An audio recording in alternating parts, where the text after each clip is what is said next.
అండి ఈరోజు ఆలూ భుజియా ఎలా చేయాలో చూద్దామండి. క్రంచీగా చాలా బాగుంటాయి.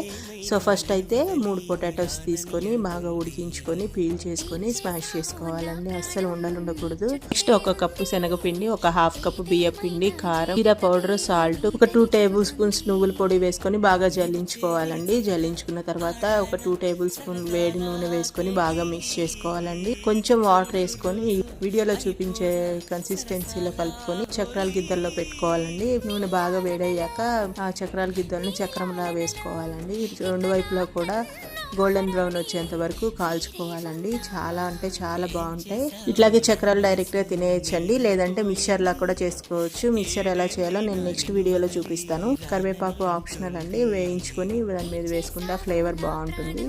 ఒకసారి మీరు కూడా తప్పకుండా ట్రై చేయండి. Thank you for watching.